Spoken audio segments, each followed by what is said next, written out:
story begins in Yokohama City, where an enormous kaiju suddenly appears, so the authorities sound the alarm, ordering the citizens to evacuate.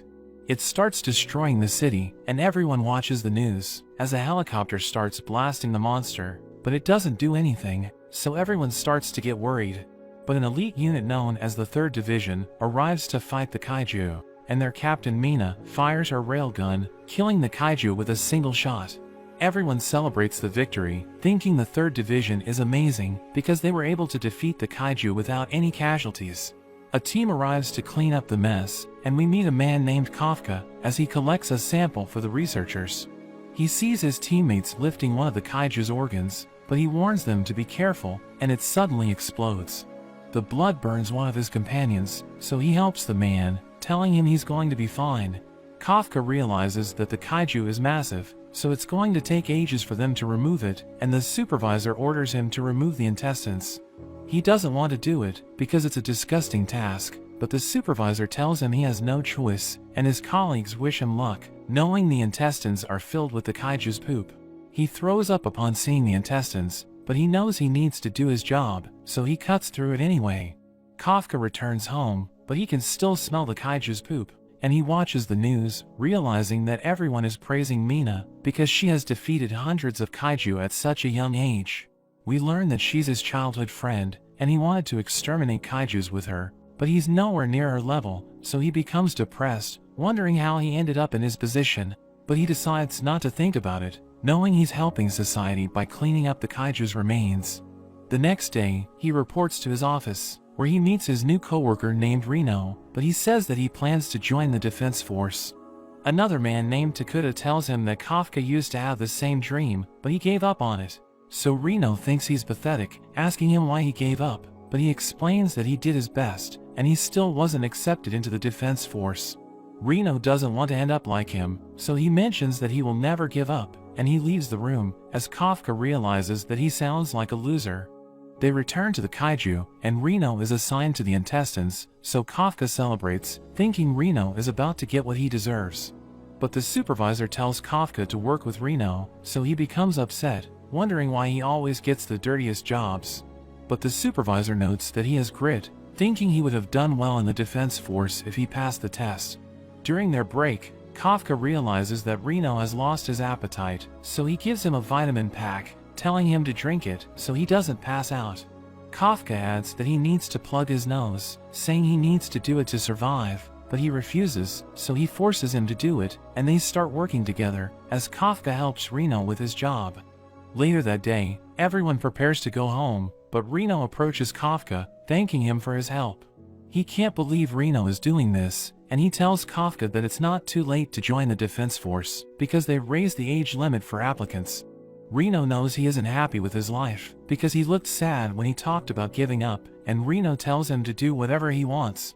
But he thanks Reno for giving him hope, realizing that Reno is a good person. But at that moment, a kaiju suddenly appears, and it's about to eat him, but Kafka grabs him, and they manage to survive. Kafka tells him to escape and call for reinforcements once he's safe, but he refuses to leave, so Kafka reminds him about his dream, saying he can't join the defense force if he doesn't survive. So he runs away, and Kafka calls the kaiju, so it starts chasing after him, trying to eat him, but he enters a building and jumps out a window. In a flashback, we see Mina crying, so Kafka approaches her, trying to cheer her up. She explains that she's sad because her cat died, and they stare at the ruins of their city, as they mention that they're going to join the defense force. But he thinks she doesn't have what it takes, and he tells her that he's going to become a better defense force officer, saying they will exterminate the kaijus together. But we return to the present, as the kaiju continues to pursue Kafka, who realizes that he can't escape, so he prepares to fight it, but it crushes his leg, and it's about to eat him. But Reno returns, and he wonders why Reno is doing this, so he explains that he'll never make it in the defense force if he can't even save his colleague. So Kafka realizes he's pathetic, knowing he can't protect anyone, so he doesn't have what it takes to enter the defense force. The kaiju is about to kill them, but a tiger suddenly stops it, as the soldiers open fire, and they blow it to pieces. Mina reports that the target has been destroyed, and she tells her men to follow her, saying they need to check if there are more kaiju in the area. That evening, We see Kafka in a hospital, realizing that Mina is amazing, and he thinks he'll never reach her level. But Reno knows that he wouldn't be alive if Kafka didn't save him, thinking Kafka is amazing, so he needs to consider joining the defense force. He thanks Reno for making him feel better, saying he has decided to apply to the defense force, but he suddenly sees a strange creature, which tells him that it's looking for him, and it suddenly dives into his mouth, causing him to struggle. Reno notices this, so he asks Kafka if he's okay, but Reno is shocked when he sees him. Kafka looks in the mirror, realizing he has turned into a monster, so they both panic, but Kafka explains that he still has control over his body, and another patient sees them, so he calls for help, and they know that Kafka is about to get hunted down, so they decide to run away. We cut to Mina, as she thinks about Kafka, who promised her that he's going to stay by her side, but she calls him a liar, because she's fighting the kaijus without him. She receives a call, and she learns that a kaiju has appeared in the hospital, so she promises to get rid of it. In a flashback, we see Mina laughing at Kafka, thinking he's corny for saying that he will protect her if she's ever scared. He starts to get embarrassed, but she actually thanks him and is happy that they will always be together. We see her gather her team, and she tells them about the situation at the hospital. There's an alert on the news, and the people are told to take shelter. We return to the hospital, and the old man is terrified, so Reno suggests clearing up the misunderstanding, telling Kafka to smile. But when he tries it, it just causes the man to faint. Kafka rushes to help him, but as he touches the wall, he blows it away, and they are shocked by his strength. The other patients wonder about the explosion, and Reno thinks they need to get away. Kafka goes to open the window, but he completely tears it away. He starts freaking out about his body, but Reno says they need to go, so they jump out the window. We see Mina's team on their way, and she receives a report about them leaving the hospital. Meanwhile, Reno wonders how Kafka turned into a kaiju, asking if he's really still the same guy. But Kafka says he doesn't know, as we see he has taken on more monstrous form. His tongue suddenly launches out and grabs a bird, but Reno finds it disgusting. Kafka returns to his previous form, but notes there's another problem, saying he needs to pee. Reno tells him to hold it in, but Kafka isn't able to control himself, so Reno wonders where the pee will come from, and it comes out of his nipples. Kafka is embarrassed by this, but Reno says they need to keep moving. Kafka wonders if he can still join the defense force like this, but Reno thinks it's impossible, because he's become the thing that the force is defending against, thinking he'll be shot on sight. He becomes devastated realizing he will never join the defense force, thinking he won't be able to keep his promise with Mina. Reno notices a sealed-off area, thinking it's the perfect place to hide, but Kafka suddenly senses something approaching. We see an explosion, and there's a report of another kaiju, so Mina splits her team up. Reno notes that there will be less people after him, so he thinks it's the perfect distraction for them to hide, but Kafka seems to hesitate. At the site of the explosion, we see a girl crying as her mother appears to be trapped. She isn't strong enough to lift the debris, and the kaiju suddenly appears. It smashes through the building and prepares to eat them, but Kafka suddenly punches it and completely blows it away, shocking himself with his own strength. He checks on the girl, but she's afraid, so he tries smiling again, but it only makes things worse. He's able to free the mother, but the kaiju suddenly returns. So he tells Reno to get away, and he charges up his full strength. He dodges the kaiju's attack, and delivers a devastating punch, which completely blows it up, causing its blood to rain down. He says it's over, but the girl is still terrified. So he tells her he will go, but as he starts to walk away, she actually thanks him. He's reminded of when Mina thanked him, remembering his promise to stick with her, so he realizes what he needs to do. Reno tells him they should go before anyone else arrives, but he says he's not giving up, saying he needs to go and stand by Mina's side. We see Mina as she arrives on the scene, wondering what happened. She asks the girl about the kaiju, but she's scared when she thinks about it. Mina assures her that they will wipe out all the kaiju, but the girl asks her not to hurt the good kaiju, mentioning how there was a good kaiju that saved her mother. 3 months later, we see the cleaning team watching the news, and learn that Kafka has been given the codename Number 8. Reno thinks things have gotten out of hand, and we learn Kafka was the first kaiju in history to escape the defense force, so they are all looking for him. The supervisor mentions there's mail for him and Kafka, and we see he passed the test for the defense force. He has a look at Kafka's letter, and we see that he also passed. Reno rushes to deliver the news to Kafka, but he sees him in his kaiju form, so he kicks him. Kafka quickly changes back, and Reno warns him he's still wanted, so he can't just expose himself. Reno gives him the letter, but wonders why he isn't excited, so Kafka mentions it's the second round that he normally fails. We learn that the second round is the practical exam, and Reno wonders how he'll hide his body since there will be officers watching. But Kafka says he will take it regardless, and since he's 32, this is his last chance to make it in. On the day of the exam, we see them arriving at the Defense Force's Tachikawa base. We see other participants arriving, and there's suddenly a girl that calls out to Kafka, calling him old. He freaks out and explains he's only 32, but she tells him his car is in the way. He notes that there are plenty of spots, but the girl mentions that 55 is her lucky number. Kafka thinks about teaching her some manners, but the girl decides to move it herself. She takes off her jacket, revealing a suit, and she lifts their car with only one hand, throwing it to the side. Kafka freaks out about the damage, and Reno wonders who the girl is, so she introduces herself as Kokoro Shinomiya, mentioning that her favorite hobby is killing kaiju, but she suddenly starts smelling Kafka, saying he smells like a kaiju. But Reno defends him, explaining it's because they're disposal workers, so she looks down on them, saying they aren't supposed to be there. But she sees Kafka lifting the car, and she can't believe he has superhuman strength, thinking he's also wearing a suit. He tells her he's going to be taking the exam, telling her to remember his name, and she believes things are about to get interesting, saying she's going to prove that she's better than him. We meet her butler Sabasu, and they head inside. But Reno becomes upset, because Kafka used his powers to lift the car. So he explains that he only transformed his hand, so that no one will notice, but Reno tells him that isn't the issue, advising him not to use his powers, and Kafka agrees to this.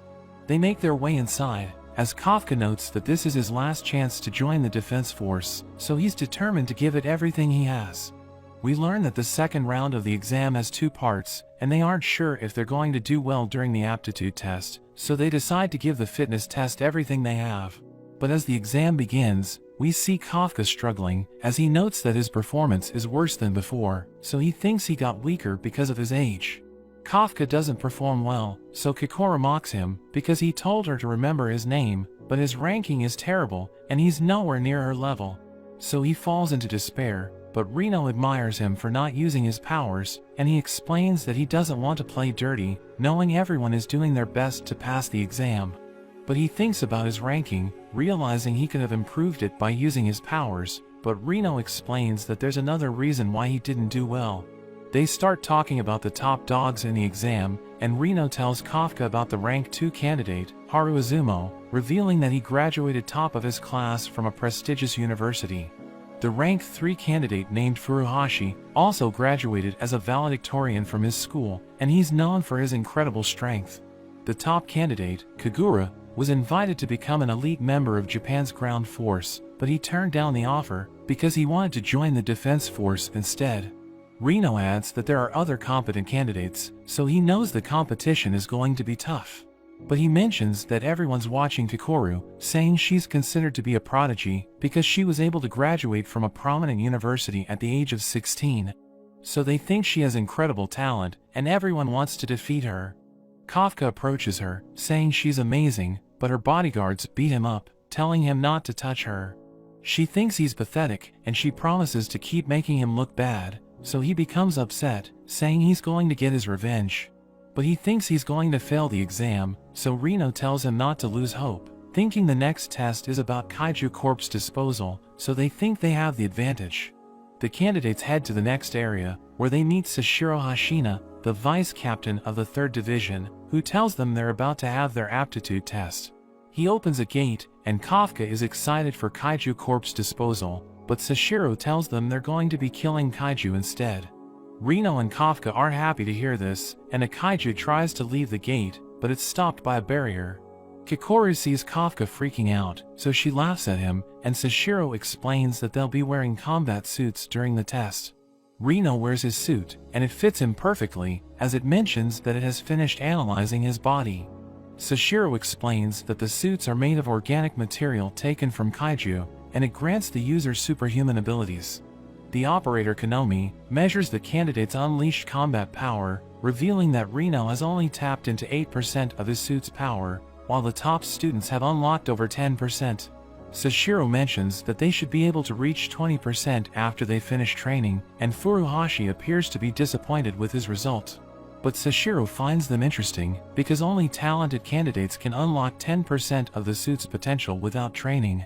But Konomi reveals that Kikoru has tapped into 46% of the suit's power, recognizing her as the greatest talent in history, because she's already at the level of a platoon leader. Reno thinks he's pathetic, but Sashiro tells him he's doing fine, saying he can still pass the test. But we see Kafka struggling, as Konomi reveals that his unleashed combat power is 0%, which is the lowest number in history, so Sashiro laughs at him, thinking he's going to fail. He can't believe this is happening, thinking there's something wrong with his suit, but Kikoru knows he's hiding his powers, and she's waiting for him to use it before the exam comes to an end. They prepare for the final test, as Sashiro explains that they need to eliminate the kaiju in the area, saying the drones will be monitoring their actions. He reveals that the suits have shields, which the examiners will activate if a candidate's life is in danger, but he explains that the candidate will be disqualified if this happens.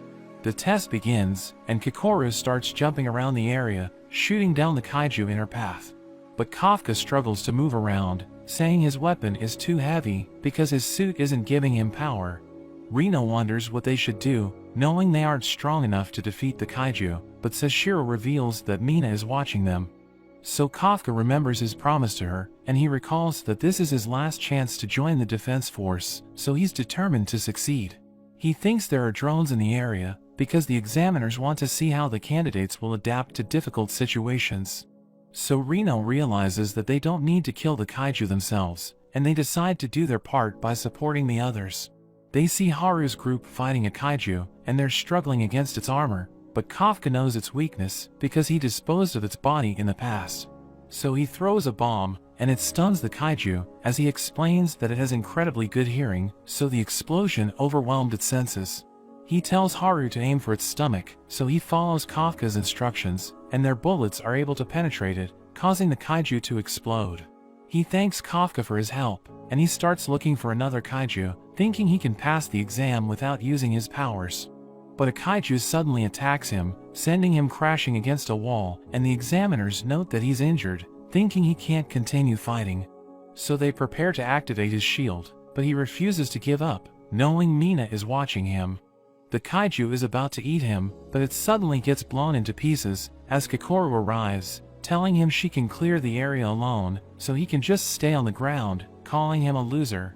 The top dogs realize she's going after the main target, and they're determined to eliminate it before she does. But they realize that she's stronger than them, thinking it's because of her unleashed combat power. Kafka struggles to get back up, realizing his leg is broken, and Sashiro calls him, advising him to drop out, because he's too injured to continue fighting. So he wonders if it's time to quit, knowing he has no talent whatsoever, so he thinks he's going to fail. But he still refuses to give up, because he doesn't want to abandon his dream, and the examiners are surprised, as he starts tapping into his suit's powers. He manages to get back up, so Sashiro agrees to let him continue. Kafka still struggles, and he worries about holding Reno back, but Reno is determined to stick together. We see Reno carrying him, and Sashiro laughs while watching them. They try to catch up with Kikoru, and Reno tells Kafka to handle the attack. Meanwhile, we see Kikoru easily taking out the kaiju, and she's so fast that no one can even help her. She reaches the Hanju, the final target, and she throws a grenade to stun it. She then jumps between its teeth, and finishes it with a single shot. The kaiju falls, so the test comes to an end, as the drones are recalled, and Kafka can't believe Kikoru killed it so quickly. Mina is impressed by her strength, and Sashiro notes that she cleared the test so quickly that no one else dropped out, and we learn that Kikoru is the daughter of the director. Kikoru hopes she made her father proud, and she prepares to go and laugh at Kafka again, but there's another kaiju that appears, and she suddenly gets shot. Meanwhile, Kafka wonders about their result, but the destroyed kaiju suddenly get back up. We see Kikoru stopping her bleeding, and the kaiju is surprised she can still move, but Kikoru is shocked to hear it talking. She tries to shoot it, but the kaiju fires first. The examiners hear her screaming, and they detect her abnormal vitals. Sashiro wonders what's going on, and they also see the revived kaiju. Konomi notes that they have gotten even stronger, and the Hanju is given a fortitude rating of 6.4. Sashiro thinks it would take a whole platoon to take it down, and Mina orders for all the remote shields to be activated, telling Sashiro they need to head out. The examinees are told to evacuate, but Kikoru thinks she can't run, because if the Hanju isn't dealt with, many people will die.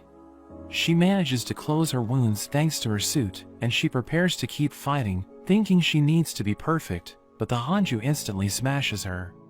In a flashback, we see her with her friend Risa, who is happy for her because she got the top score, but Risa's father picks her up, and Kikoru is left alone. Tsubasa joins her, mentioning her father will be home today, and he thinks he will be happy with how she did. Kikoru is excited, but when she gets home, her father doesn't care about her score, thinking it should be normal for her to be at the top. He tells her that celebrating a single success only leads to failure, and he says she needs to be perfect for the sake of their nation's future. She remembers her father's words and continues to fight, but the Hanju keeps hitting her. She tries to stand back up, but the Hanju suddenly grows horns, and Konomi is surprised to see it regenerated its offensive uni-organ. It begins charging up an attack, and Sashiro wonders if they'll make it in time. Kikoru thinks it's over for her, and she apologizes to her father that she couldn't be perfect. The Hanju prepares to finish her, but Kafka suddenly appears, telling her she did a good job. She wonders what he's doing there, and there's a huge explosion, but we see that Kafka blocked it, and he transforms into his kaiju form in front of her, saying he will handle the rest.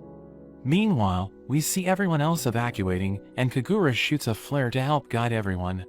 Rino hopes that Kafka is okay, and we see that a few moments earlier, they learn that the Hanju came back to life, and Kikoru is fighting it alone.